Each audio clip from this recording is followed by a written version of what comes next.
أشهد أن لا إله إلا الله وحده لا شريك له وأشهد أن محمدا عبده ورسوله أما بعد فأعوذ بالله من الشيطان الرجيم بسم الله الرحمن الرحيم الحمد لله رب العالمين الرحمن الرحيم مالك يوم الدين إياك نعبد وإياك نستعين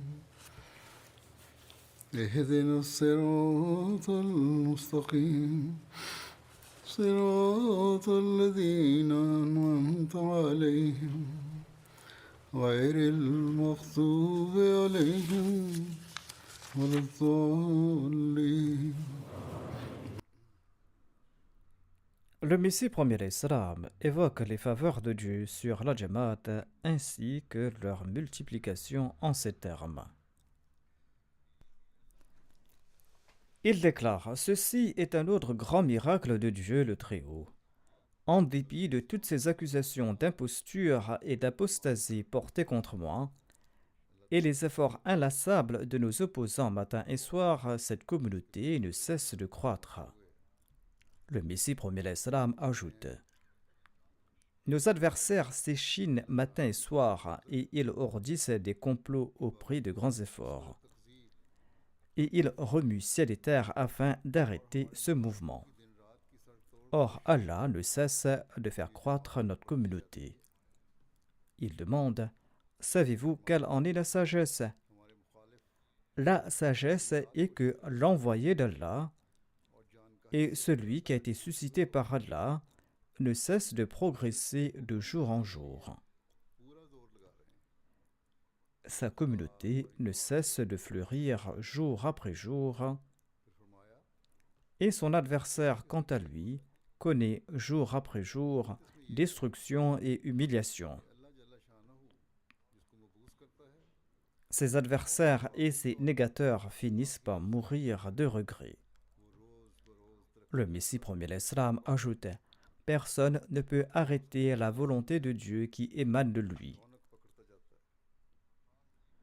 Peu importe les efforts et les milliers de plans, personne ne peut arrêter le mouvement lancé par Dieu.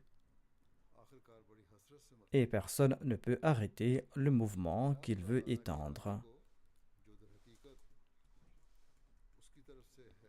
Car si ce mouvement est arrêté par leurs efforts, il faudra accepter que ceux-là ont vaincu Dieu, bien que personne ne puisse vaincre Allah.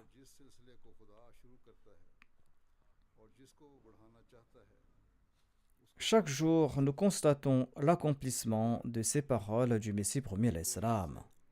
Les ennemis ont entrepris des efforts à titre individuel et ils se sont ligués en apparence de concert pour contrer la Jamaat.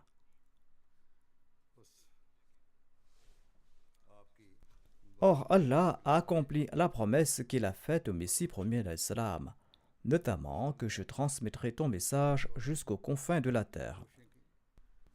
Dieu lui avait aussi promis: je ferai croître la communauté de tes dévoués et sincères disciples. En accord à ces promesses, nous constatons que la communauté ne cesse de croître dans le monde. Ces prétendus savants et ses opposants pensent qu'ils pourront détruire la communauté du Messie premier l'Islam par leur souffle. Mais ils ignorent en fait qu'ils s'opposent à Allah et on se voue à la destruction quand on se dresse contre Allah.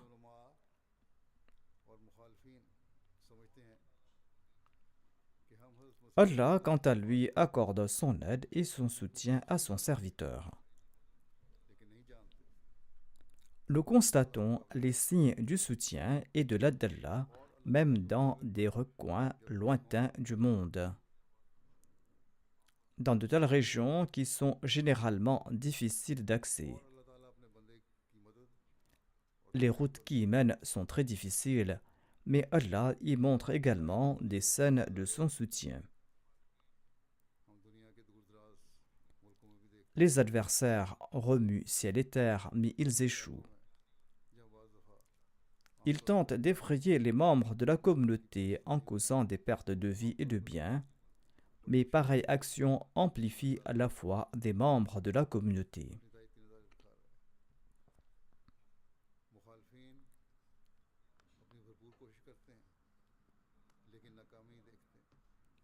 Il est impossible de présenter tous ces événements du soutien d'Allah dans le monde en accord aux promesses qu'il a faites au Messie premier d'Islam.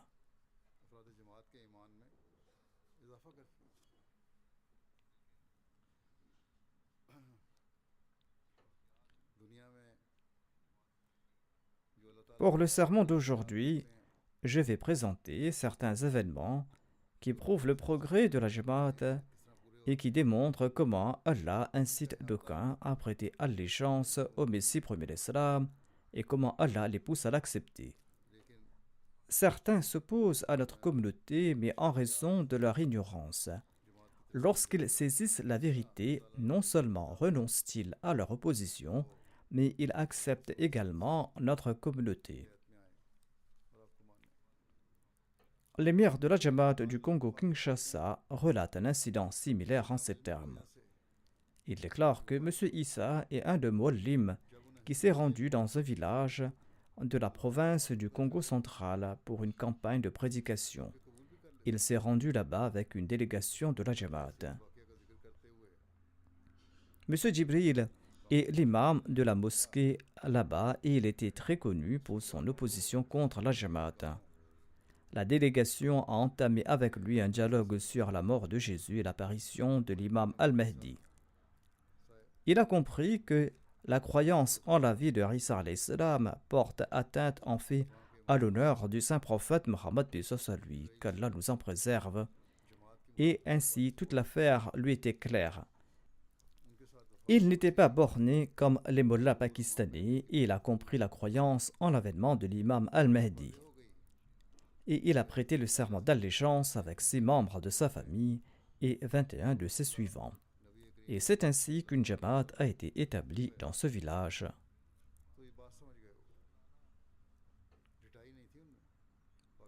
En certains lieux, Allah prépare le terrain pour l'acceptation de l'Ahmadiyya. Le missionnaire de la Guinée-Conakry relate qu'ils étaient partis dans un village dans le but d'y prêcher le message du Messie premier d'Islam. Ils ont présenté le message du Messie premier d'Islam en détail et l'aîné du village a déclaré que son grand-père répétait souvent le mot Mahdi, mais jamais il n'a saisi le sens de ses propos.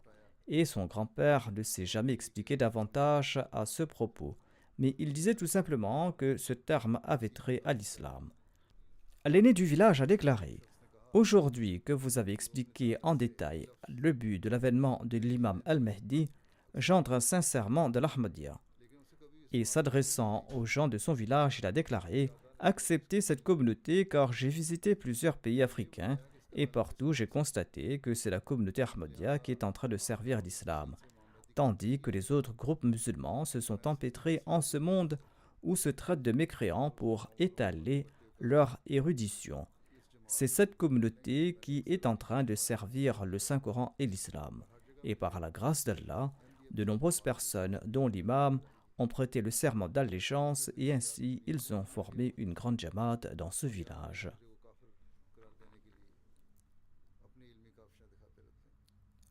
Le missionnaire en charge de la Jamaat de la Gambie présente un récit d'un village du district de Niamina. Il relate « Notre équipe de missionnaires s'est rendue là-bas et a transmis le message de l'islam et de l'Ahmadiyya et a présenté les beaux enseignements de l'imam al-Mahdi. Nous avons également présenté les 10 conditions du serment d'allégeance. »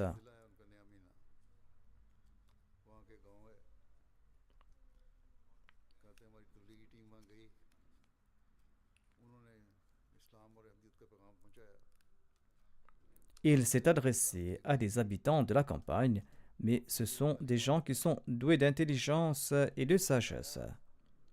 Et ils étaient surpris d'entendre ces 10 conditions du serment d'allégeance, et ils ont compris qu'il s'agit là du message véritable de l'islam, tel que le saint prophète, paix soit sur lui, l'avait prophétisé. Les gens du village ont déclaré que c'était la première fois qu'ils entendaient de si beaux et merveilleux enseignements sur l'islam.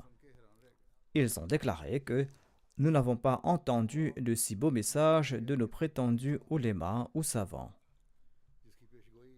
Finalement, ils ont déclaré que l'Ahmadiyya est l'islam véritable et que nous nous joignons à cette communauté. Et ils ont tiré cette conclusion que c'est l'Ahmadiyya qui protégera l'humanité du courroux de Dieu. Et par la grâce d'Allah, après une longue session de questions et de réponses, tous au nombre d'environ 200 individus ont prêté le serment d'allégeance et ils ont rejoint le giron de l'Ahmadiyya.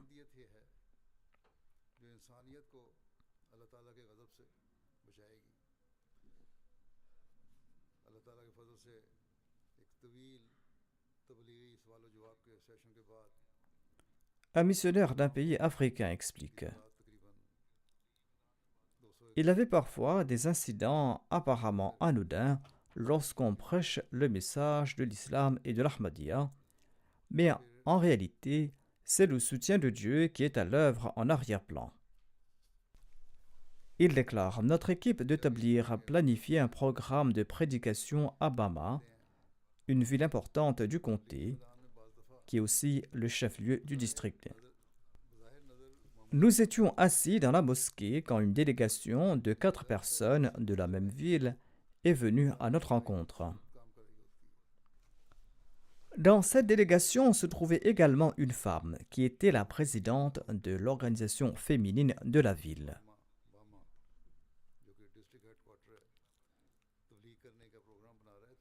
Les membres de la délégation nous ont dit qu'ils étaient venus nous inviter dans leur région pour que nous puissions y transmettre le message de l'Ahmadiyya.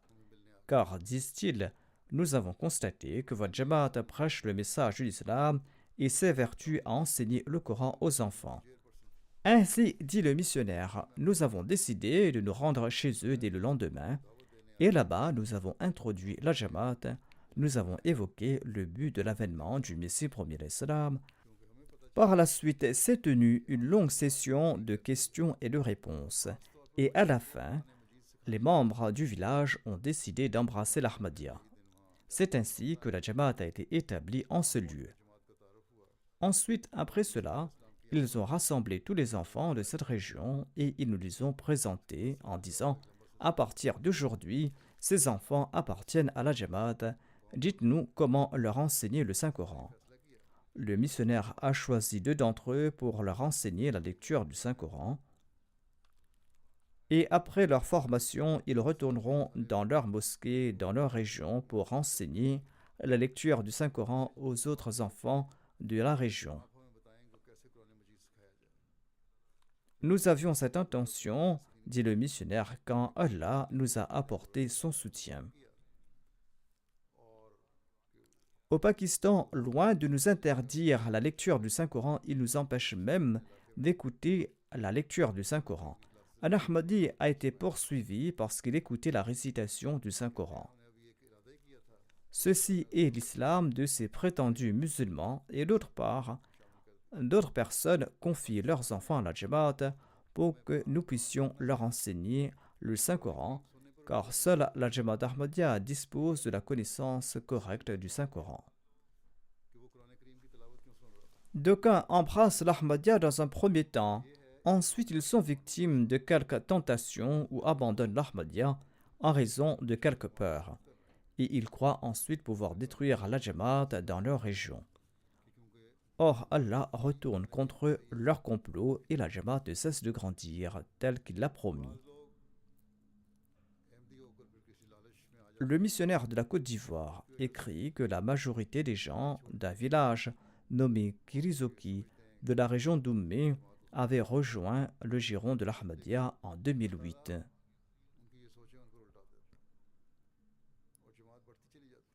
À l'époque, il s'y trouvait une toute petite mosquée que les membres construisaient par leurs propres moyens.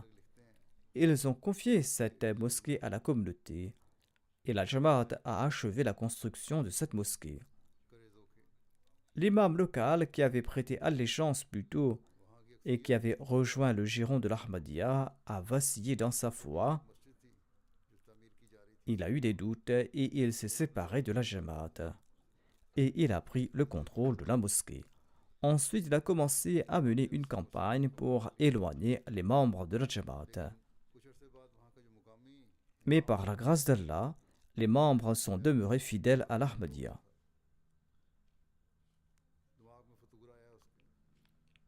Quand les mollahs ont pris le contrôle de cette mosquée, les Ahmadis ont construit une mosquée temporaire avec des feuilles de plastique et du bois. Et ils ont commencé à y prier et à y accomplir la prière du vendredi.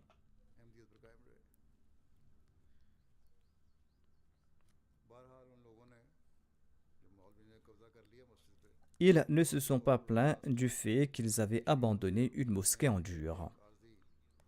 En tout cas, Allah a gracié la communauté et cette année-ci, la Jamaat a pu construire là-bas une belle mosquée à 2 étages.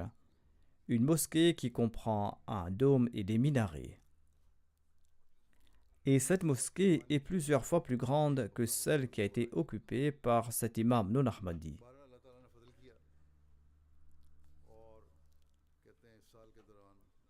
Ainsi donc au Pakistan, d'une part, nos adversaires démolissent nos minarets et les mihrabs de nos mosquées. Mais d'autre part, Allah nous accorde de belles mosquées dans d'autres pays et il nous accorde ces mosquées en grand nombre.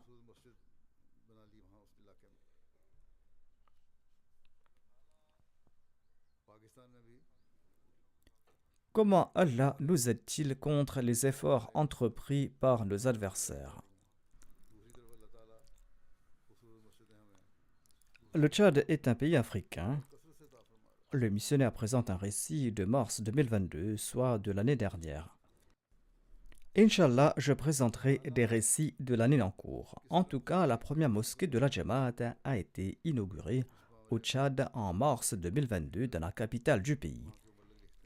Les adversaires de la communauté qui étaient jaloux ont mené des campagnes contre la communauté Ahmadiyya en disant qu'elle a introduit une nouvelle religion dans le pays.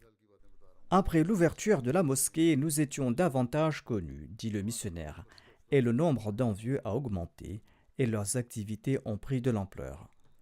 Certains imams de notre région, des prétendus mollahs, ont prononcé des discours contre la Jamaat Ahmadiyya dans leur mosquée et ils ont réclamé à corps et à cri la fermeture de la mosquée Ahmadi.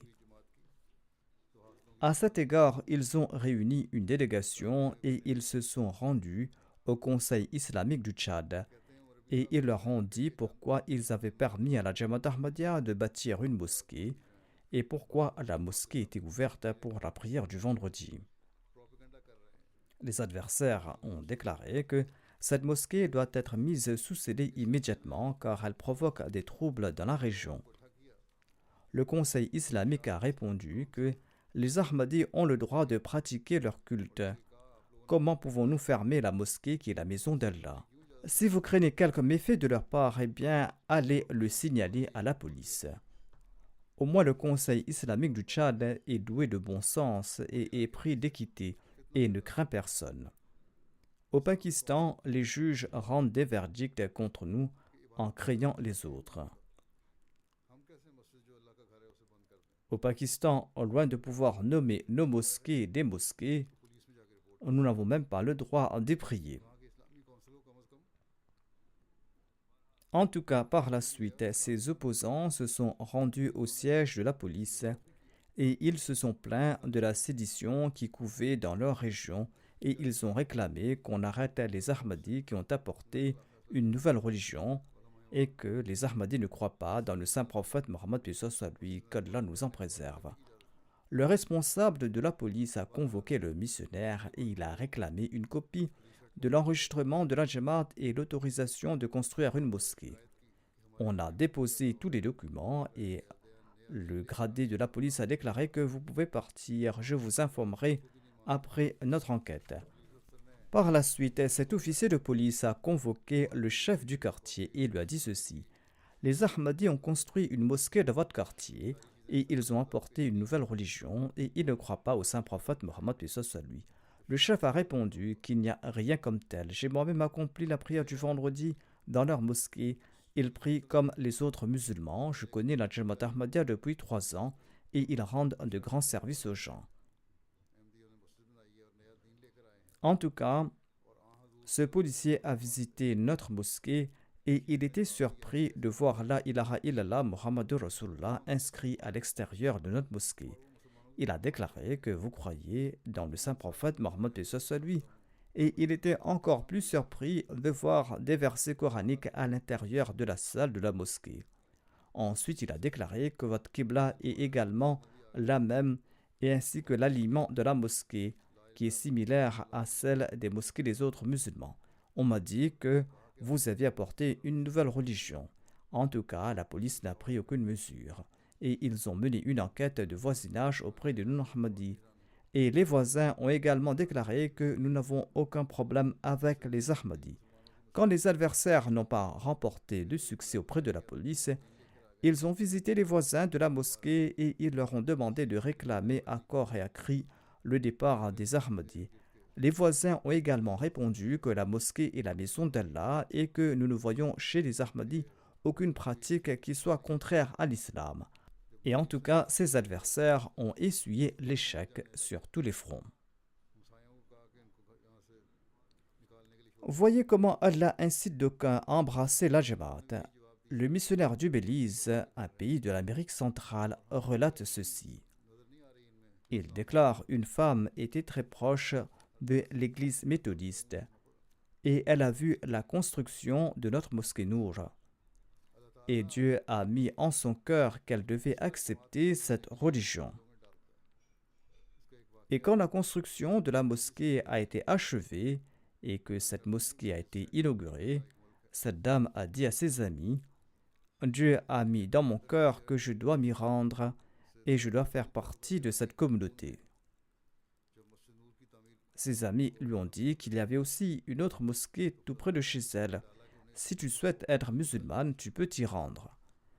Cette dame a répondu non. Dieu m'a insufflé au cœur que les membres de la Jamaat Ahmadiyya sont des gens nobles et que je dois me joindre à eux. Ainsi, elle s'est rendue à la mosquée Nour et là-bas, on lui a présenté le message de la Jamaat et elle était très émue de la façon dont Dieu l'avait guidée vers cette Jamaat. Le missionnaire lui a dit ceci. Allah a révélé au Messie premier d'Islam que je diffuserai ton message jusqu'aux confins de la terre.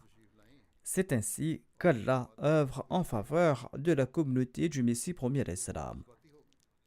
Quelques jours après sa visite et après avoir appris davantage sur les enseignements de l'islam et de l'Ahmadiyya, cette dame a prêté le serment d'allégeance et elle s'est jointe à la Jamaat.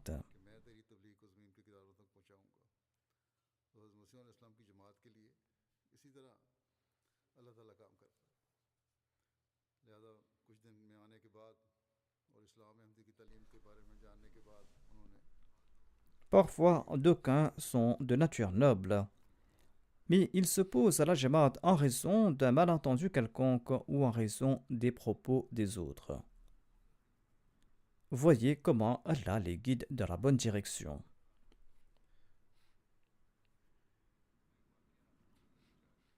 Le missionnaire en charge de la Jamaat de la Gambie relate ceci.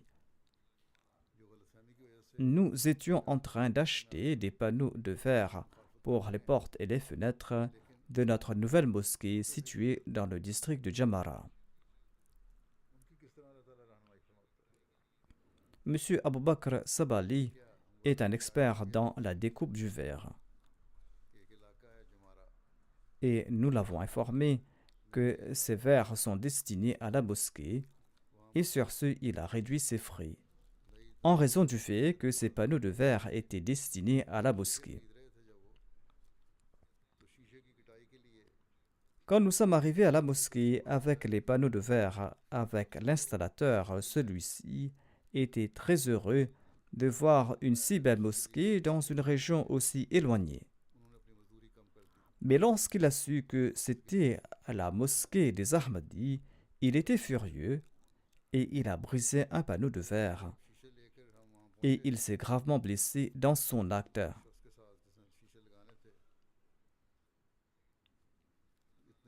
Mais voyez comment Allah l'a guidé. Il relate que la nuit, dans un rêve, je me suis vu en train de crier et de me noyer dans la mer. Ne disposant d'aucun moyen d'être sauvé, j'ai vu un bateau venir à ma rescousse. Il s'y trouvait l'émir de la Jamaat ainsi que le missionnaire. Le lendemain matin, qui était un vendredi, il est venu à la mission et il s'est joint à la Jamaat Ahmadiyya après avoir prêté le serment d'allégeance. Voici un autre récit de l'acceptation de l'Ahmadiyya en Tanzanie. Une Jamaat de la région de Semiyu est connue sous le nom de Mwabema. Les missionnaires sont partis là-bas pour prêcher notre message. Par la suite, quand ils ont voulu acheter un terrain pour y construire une mosquée et une mission, le prix proposé par tout le monde était très élevé.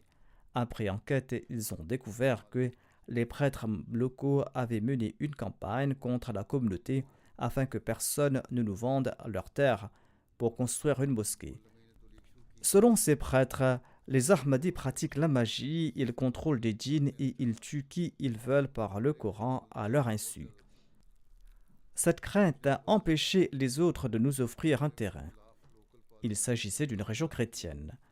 Nos Mouallimines ont visité la région, maison par maison, ils ont mis fin aux appréhensions des voisins et ils ont tenté de changer leur opinion.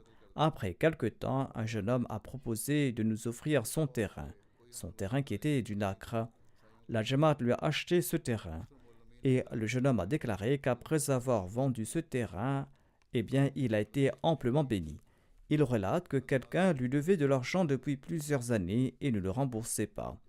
Ceci avait entravé ses travaux. Et quelques jours après la vente du terrain, cette personne lui a remboursé toute la somme.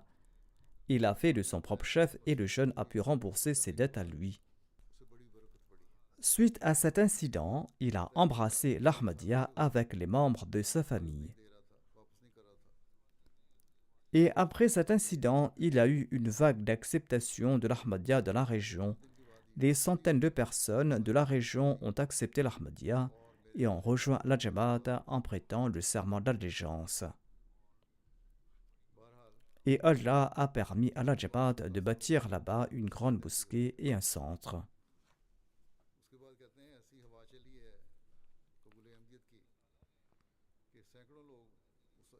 Quand Allah souhaite guider quelqu'un, il le fait parfois de manière étrange.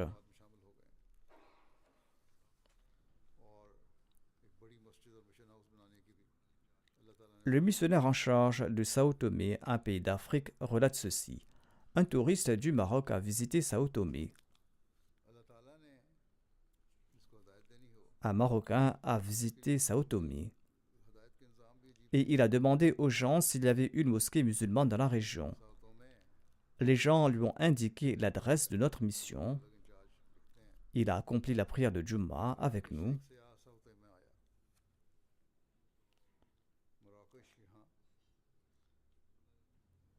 Et par la suite, il a appris qu'il s'agissait du centre de la Jamaat Ahmadiyya. Il a posé quelques questions et ensuite il a lu l'ouvrage Silul Khilafa et Meurtre au nom d'Allah en langue arabe. Il a suivi des émissions de la MTA Al-Arabiya. Il a suivi l'enregistrement de la Bayra internationale qui passait à l'écran.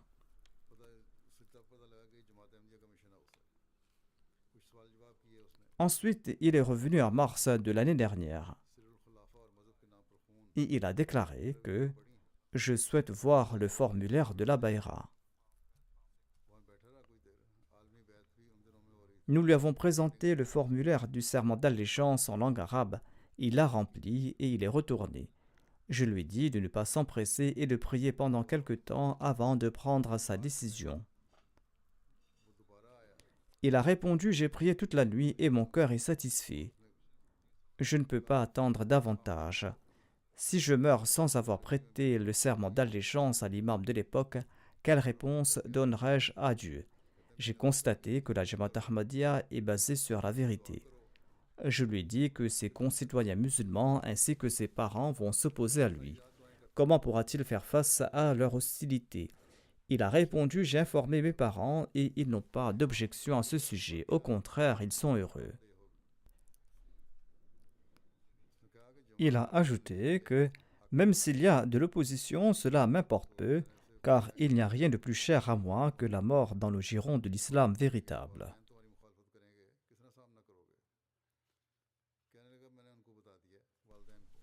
Le missionnaire ajoute: j'ai également parlé à son père par liaison vidéo et il a exprimé une grande joie et il a également conseillé son fils en ces termes: que j'ai tout entendu. Tu as prêté le serment d'allégeance, tu dois être attaché à la Jamaat et faire preuve de constance. En dépit du fait que la Jamaat existe au Maroc, il n'a pas connu la Jamaat là-bas. Allah l'a envoyé dans un autre pays d'Afrique, dans une région éloignée, et c'est là-bas qu'Allah a créé les moyens pour favoriser sa direction.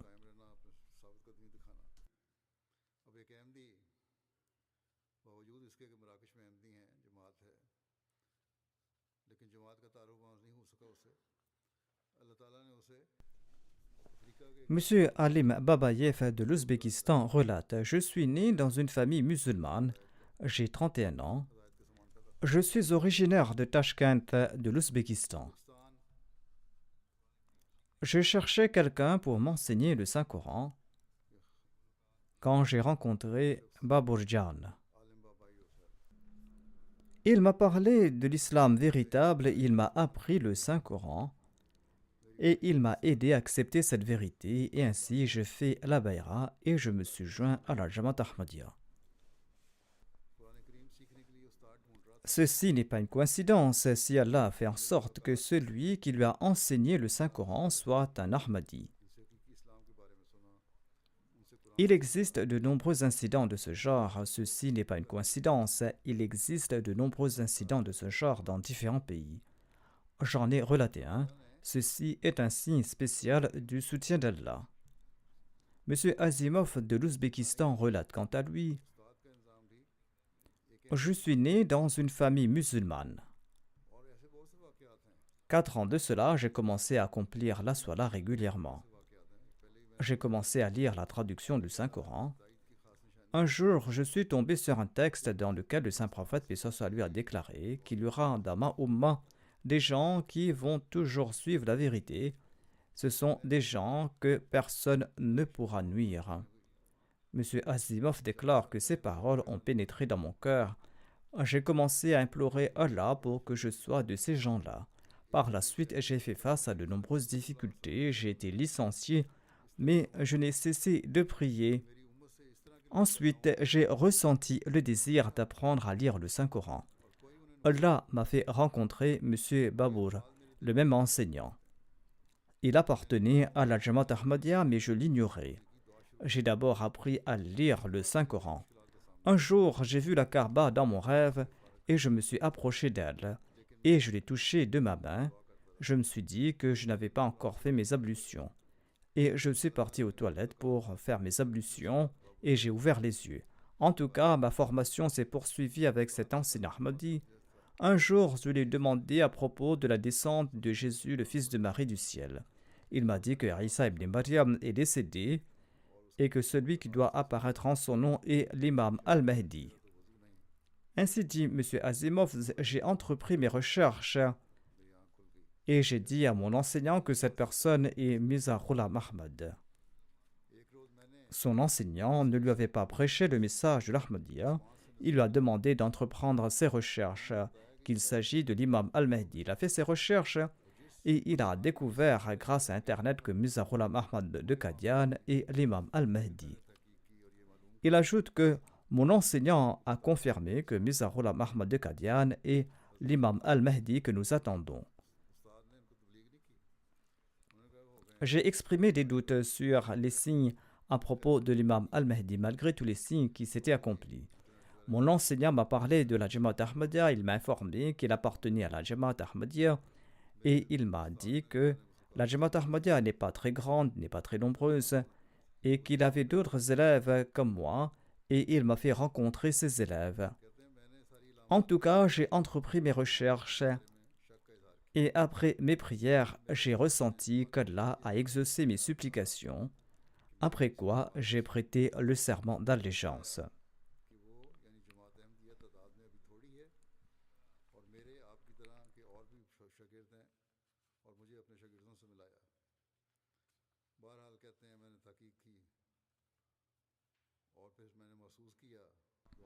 Une autre personne originaire de l'Ouzbékistan relate un incident similaire.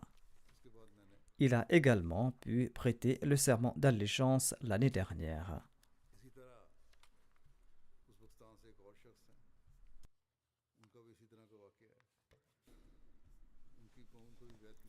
Le missionnaire d'un pays africain rapporte que lui et un mollim revenaient d'une rencontre de la Jamaat.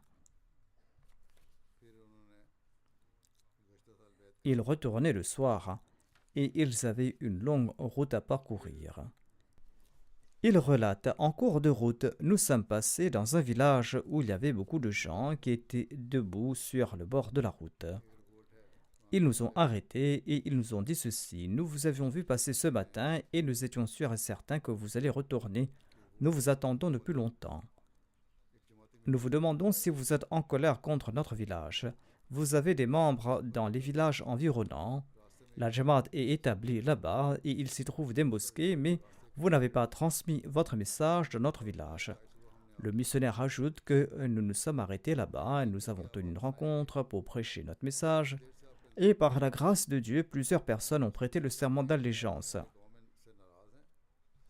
C'est ainsi que Dieu incite d'aucuns à chercher la vérité.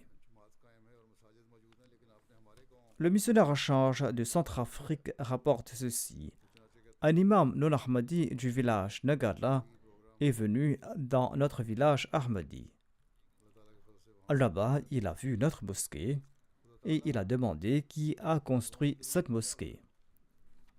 On lui a répondu que ce sont les Ahmadis qui l'ont construite. Il a déclaré: Mashallah, il s'agit d'une très belle mosquée. Le lendemain, cet imam a visité notre centre à Bangui. Il a posé des questions au missionnaire sur la Jamaat. À la fin, il lui a demandé comment intégrer la Jamaat. Le missionnaire lui a répondu que la foi est une question de cœur. Si vous êtes d'accord avec nos croyances, cela signifie que vous avez accepté l'Ahmadiyya. Nous disposons également du formulaire d'allégeance dans lequel le Messie premier d'Islam a énoncé les 10 conditions de la Bayra. Veuillez le lire. Il était en train de lire le serment d'allégeance quand il a commencé à pleurer. On lui a demandé la raison de ses larmes. Il a répondu que je me considérais comme un érudit et j'ai beaucoup entendu parler de la Jamaat et des autres mullahs. J'ai entendu beaucoup de mal à propos de la Jamaat Ahmadiyya. Après avoir lu ces 10 conditions de ce formulaire de la Bayra, je suis dégoûté par ma vie passée et de mes malentendus à propos de la Jamaat comparé à vos enseignements. C'est pour cette raison que je n'ai pas pu maîtriser mes émotions. Après avoir vu cela, j'ai constaté que la Jamaat Ahmadiyya est une communauté vraie et authentique et que vos mosquées font également face à la Qibla. Vous accomplissez la même sola que la nôtre. Vous lisez le même Coran et aujourd'hui j'accepte de tout cœur la Jamaat Ahmadiyya.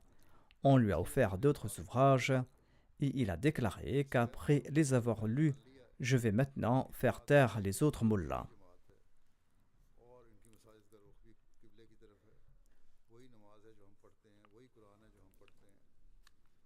Comment Allah élargit-il la communauté du Messie premier l'Islam et comment augmente-t-il le nombre de ses suivants? Le missionnaire de la Guyane relate ceci. La Jamaat de Linden organise régulièrement des stands de livres et la distribution de dépliants parmi la population. Un jour, quelqu'un m'a appelé et m'a dit ceci: j'ai vu votre dépliant et je ne savais pas qu'il y avait un centre de prière tout près de chez moi. Cette personne est venue accomplir la prière du vendredi. Il a déclaré que je suis musulman depuis 2 ans, mais je ne sais pas lire le Saint-Coran, je ne sais pas accomplir la Salat. S'il vous plaît, enseignez-moi. Le missionnaire lui a demandé de se présenter au centre. Le missionnaire était prudent parce que il y a aussi d'aucuns qui viennent avec de mauvaises intentions. Ils viennent tout simplement pour mendier. Le missionnaire l'a invité. S'il veut réellement approfondir sa connaissance religieuse, on le saura bientôt. Cet individu venait régulièrement et il a appris à lire le Saint-Coran. Le missionnaire déclare: quand il n'a fait aucune requête après cette longue période d'apprentissage, j'ai su qu'il était sérieux au sujet de la religion. Je lui ai présenté les croyances de la Jamaat et la photo du Messie premier salam. Il a prêté le serment d'allégeance et il a reçu un nom musulman. Et après un certain temps, il a exprimé le souhait de devenir un muallim afin de servir la Jamaat. La Jamaat a demandé mon aval. J'ai donné mon approbation en disant que s'il est sérieux, eh bien vous pouvez le former et faire de lui un muallim. Et par la grâce d'Allah, il a été formé et il dirige l'office de la prière du vendredi. Il enseigne le Saint-Coran, il en présente l'exégèse et prononce également des sermons.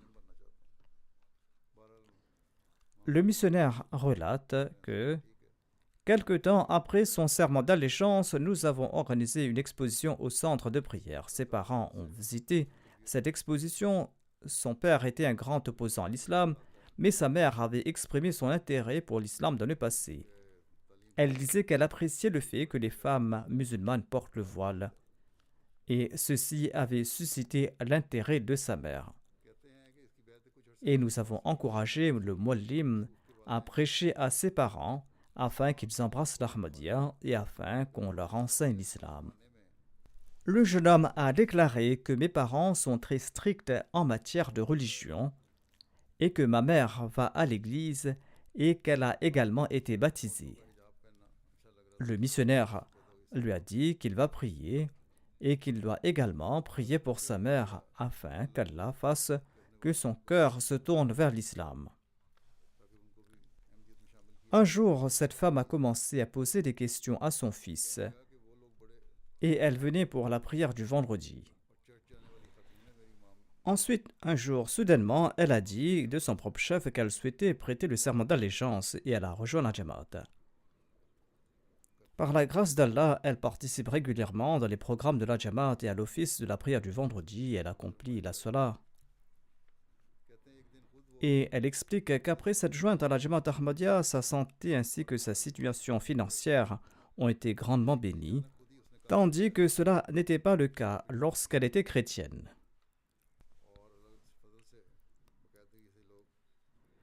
Et elle suit régulièrement la MTA. C'était là quelques incidents sur l'accomplissement des promesses d'Allah faites au Messie premier salam. Il y a de nombreux récits de ce genre. Les opposants font de leur mieux, comme l'a dit le Messie premier salam. Mais d'autre part, Allah ouvre de nouvelles voies pour le progrès de la Jamaat dans tous les pays du monde. Par conséquent, nous devons être reconnaissants envers Allah et nous devons également analyser nos conditions et nous devons nous évertuer à renforcer notre foi et à améliorer notre condition pratique. Et nous devons fermement inculquer ce fait à nos descendants, notamment qu'en dépit des épreuves, la victoire ultime revient à la communauté établie par Allah. Et on doit leur faire comprendre qu'ils ne doivent jamais chanceler dans leur foi.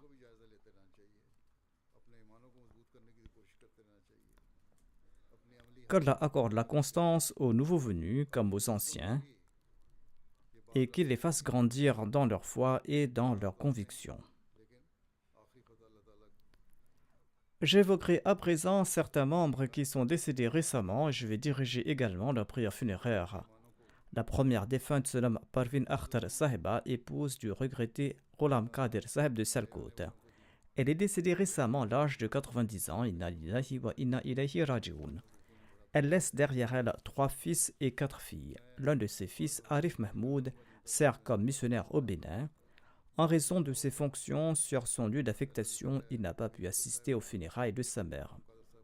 Arif Mahmoud, qui est missionnaire, explique que sa mère était la petite-fille de Chauri Imamuddin Chauhan Saheb, qui était un compagnon du Messie premier al-Salam. Sa mère était aussi la fille de Ghulam Ahmad Saheb, qui était un muallim de la Jamaat. Elle est née à Qadian et elle a terminé ses études élémentaires à Qadian. Arif Saheb, son fils, écrit que ma mère disait durant son enfance qu'elle passait la plupart de son temps à Qadian au service d'Ammajan Radut al-Anha et que celle-ci a assuré sa formation morale et spirituelle. Elle a acquis sa connaissance religieuse d'Ammajan Radut al-Anha et c'est elle qui lui a appris à lire le Saint-Coran et elle passait la plupart de son temps à servir Ammajan Radut al-Anha. Il ajoute qu'avant de s'endormir, elle nous racontait souvent ces incidents. Elle disait que parfois le Muslim Maud Radut al-Anhu visitait Ammajan Radut al-Anha le soir. Et en me voyant la servir, il me disait souvent de prier pour avoir un bon compagnon.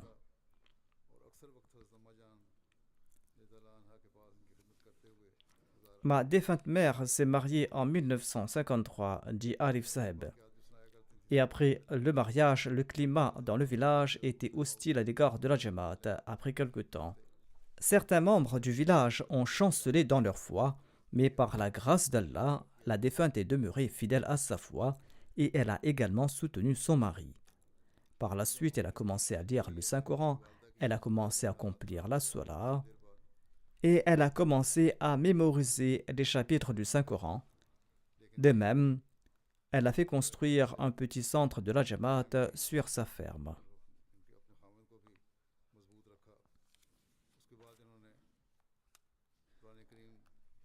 Son fils aîné Khalid Mahmoud, qui était dans l'armée, écrit ceci.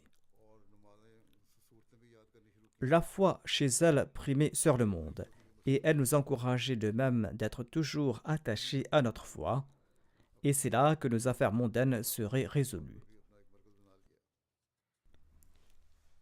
Dès notre enfance, elle nous a inculqué l'habitude d'accomplir la Salah et elle nous emmenait à la mosquée qui était située à une courte distance pour accomplir la prière du matin, la prière d'Al-Fajr.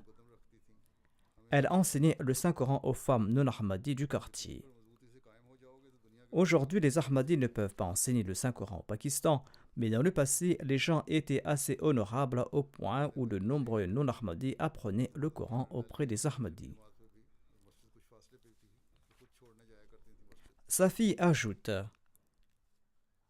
que les filles ne sont pas généralement scolarisées dans les villages et à la campagne. Et quand sa fille a grandi, la défunte a voulu l'inscrire à l'école, mais le grand-père paternel des enfants s'est objecté. La défunte l'a convaincue dans le plus grand respect que les filles doivent être scolarisées. Elle disait toujours que les filles doivent recevoir une éducation afin de pouvoir au minimum lire la littérature de la Jamaat et s'assurer de la formation morale des enfants. Rachid Ahmad Sahab, chef du village de Manga, relate ceci. Ma ferme était proche de la sienne. Et en la voyant, nous sommes devenus Ahmadis, mais nous étions négligents concernant la Salah. Lorsqu'elle visitait notre ferme, elle nous conseillait à tous d'accomplir la Salah et nous prétextions que la mosquée était loin. Et en entendant cela, elle ne disait rien. Ensuite, nous avons vu un jour qu'elle transportait de la boue du champ et elle portait cette boue à la ferme. Et cela a duré une semaine. Ensuite, à l'ouest de la ferme, elle a construit une plateforme et un mur de 2 empans de hauteur. Elle a fait blanchir à chaud cet endroit. Et ensuite, elle a apporté une natte de chez elle et l'a posée. Elle a dit que vous vous êtes plaint qu'il n'y a pas de mosquée à proximité. Maintenant, je vous ai construit une mosquée. Venez accomplir la Salah en congrégation ici. et ne soyez plus négligents concernant la salat. Rachid Ahmad Sab déclare que c'est elle qui a inculqué en nous l'importance de la salat. C'est là l'excellent exemple de nos aînés qui parvenaient à convaincre les autres par leur exemple pratique. Ils ont présenté leur propre exemple et les autres étaient obligés de les suivre. Safi ajoute: elle était l'incarnation de la patience et du contentement, et elle nous prodiguait le même conseil et disait que souvenez-vous de ce conseil d'Ammajan Radutalanha, qui disait que ne renoncez jamais à la patience, contentez-vous de ce que vous recevez de votre belle famille, contentez-vous de la volonté de Dieu et soyez assidus dans vos salats et veillez à ce que vos enfants le soient également. La défunte disait qu'Allah bénira grandement vos provisions si vous allez agir de la sorte. Son fils qui est missionnaire relate ceci: quand j'étais admis à la Jamia, ma mère m'a dit ceci: mon fils, si tu n'obtiens pas la meilleure position dans tes études, il n'y a pas de mal à cela. Mais efforce-toi toujours d'obtenir la meilleure place dans l'obéissance au calife de l'époque. Qu'Allah accorde son pardon et sa miséricorde à la défunte et qu'il élève son statut et qu'il exauce ses prières en faveur de ses enfants. La deuxième défunte se nomme Mumtaz Wassim Sahiba, épouse de feu Chaudhry Wassim Ahmad Nasir Sahib de Gatiala. Elle est décédée récemment. Inna lillahi wa inna ilayhi raji'un. Son fils est également missionnaire et sert actuellement en Zambie. La défunte appartenait à la famille de Mian Chirardin Saheb, un chef de Lahore et compagnon renommé du Messie premier l'Islam. Elle était la petite-fille maternelle de Mian Abdurrashid Saheb, un compagnon du Messie premier l'Islam, et elle était l'arrière-petite-fille paternelle de Hakim Mohammed Hussein Saheb, qui était connu comme Marhami Issa. La défunte avait un tempérament agréable, elle était gentille et populaire, elle incarnait l'amour et la tendresse. Tout le monde appréciait ses nobles qualités. La défunte avait le plus grand respect pour le califat et le système de la Jamaat, et elle m'envoyait souvent des lettres pour me réclamer des prières et en encourager les autres à en faire de même. Elle était régulière dans ses prières et récitait régulièrement le Saint-Coran. Jusqu'à son décès, elle contribuait régulièrement dans les fonds de la communauté. Par la grâce d'Allah, elle avait obtenu une licence. Le fils de la défunte relate: lorsque mon père a pris sa retraite, il a quitté Karachi pour s'installer dans le village et ma mère a enseigné le Saint-Coran aux garçons et aux filles du village. Et elle veillait également à ce qu'elles reçoivent une éducation laïque. Elle était malade depuis longtemps, mais elle a fait preuve de beaucoup de patience lors de cette maladie et elle ne s'est jamais plainte. Son fils, le missionnaire, ajoute: en dépit d'être la plus âgée, lorsqu'elle commettait une erreur, elle s'excusait. Deux de ses fils ont dédié leur vie pour servir la communauté, et lorsqu'elle les a consacrés au service de la Jamaat, elle l'a fait de gaieté de cœur. Leur père s'est marié 2 fois. Après le décès de sa première épouse, la défunte s'est occupée des demi-frères et des demi-sœurs de ses enfants comme de ses propres enfants. Elle ne leur a jamais fait sentir qu'ils avaient perdu leur mère. Avant que son fils ne parte pour la Zambie, la défunte a longuement prié pour elle avant de lui souhaiter adieu. Son fils ajoute: je lui ai rendu visite quelque temps de cela, et elle m'a dit ceci: qu'Allah te protège, peut-être que c'est notre dernière rencontre. La défunte laisse derrière elle 5 fils et une fille. Par la grâce d'Allah, 2 de ses fils sont des Waqifin Zindagi. Il s'agit de Nasir Saheb, qui est un moldim au sein de la Waqf Jadid, et son deuxième fils sert comme missionnaire en Zambie. Son fils, qui est missionnaire en Zambie, n'a pas pu assister aux funérailles de sa mère parce qu'il était affecté à l'extérieur. Qu'Allah accorde son pardon et sa miséricorde à la défunte et qu'il exauce ses prières en faveur de ses enfants. Le troisième défunt se nomme brigadier Munawar Ahmad Rana Saheb. Il a servi comme le secrétaire général de la Jamaat du district de Rawalpindi. Il est décédé récemment. Inna lillahi wa inna ilayhi raji'un. L'Ahmadi a été introduit dans sa famille par l'entremise de son grand-père Chaudhry Ghulam Ahmad Saheb, qui était aussi avocat et un compagnon du Messie premier l'Islam. Le défunt s'est enrôlé dans l'armée pakistanaise en 1971. Et pendant ses années de service, il a maintenu de bonnes relations avec la Jamaat. Partout où il a été affecté, il offrait sa maison à la Jamaat comme centre. Il avait un grand amour pour la Jamaat et il était un officier Ahmadi courageux.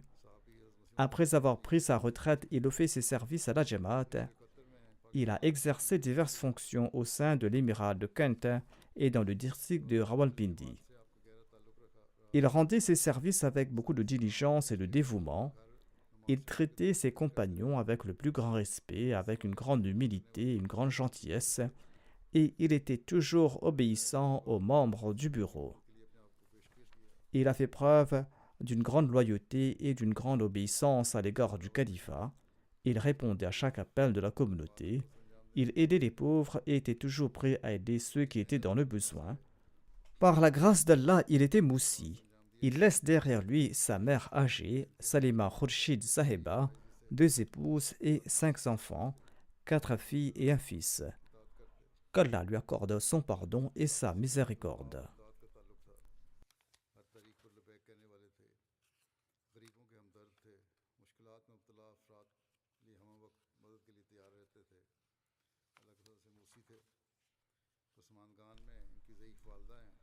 Le dernier défunt que j'évoquerai se nomme capitaine Abdushakur Malik Saheb, qui résidait à Dallas, aux États-Unis. Il est décédé récemment. Inna lillahi wa inna ilayhi raji'un. Son grand-père maternel était Ghulam Nabi Sheikh Saheb, qui était un compagnon du Messie premier l'Islam. Il avait transmis le message de l'Ahmadiyya dans son village ancestral de Naushera et il a établi la Jamaat là-bas. Le défunt a servi comme ingénieur dans l'armée de l'air pakistanaise et il a servi aussi comme capitaine de groupe. Il a servi comme émir adjoint de la Jamaat de Rawalpindi pendant 15 ans. Au cours de cette période, il a suivi d'innombrables cas d'Ahmadis qui ont été emprisonnés en raison de leurs convictions religieuses. Il était très proche du califat.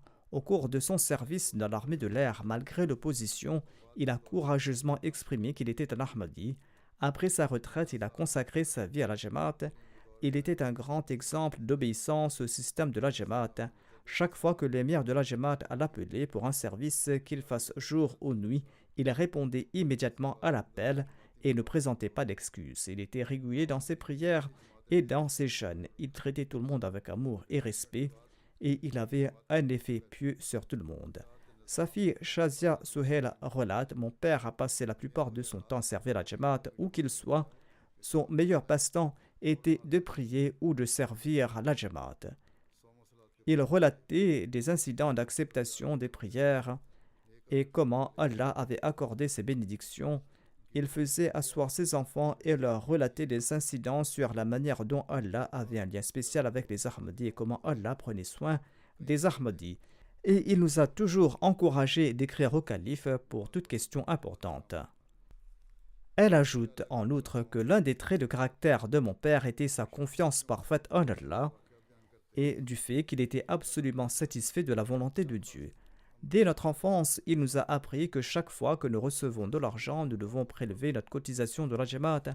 Par ce faire, nos revenus seront bénis et purifiés et cela va favoriser notre purification. Le défunt était un moussi, il laisse derrière lui 3 filles et un fils. Son fils Amir Saheb est médecin aux États-Unis et il sert également la Jamaat. Qu'Allah accorde son pardon et sa miséricorde aux défunts et qu'il exauce ses prières en faveur de ses enfants.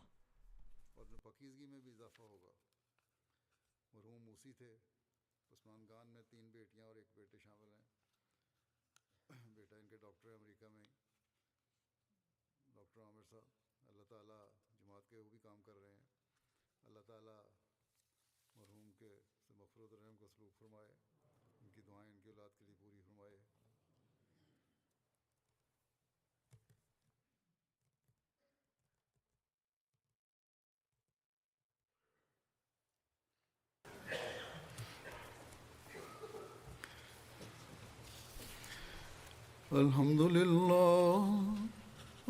لله نحمده ونستعينه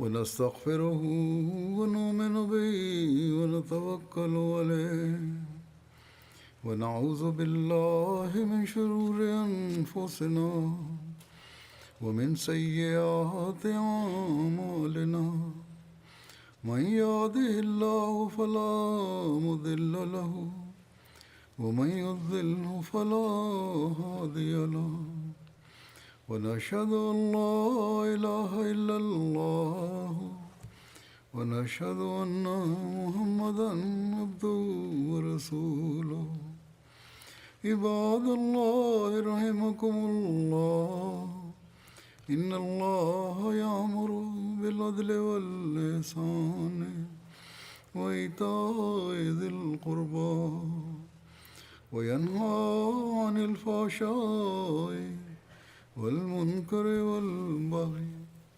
يعظكم لعلكم تذكرون اذكروا الله يذكركم وادعوه يستجب لكم ولذكر الله أكبر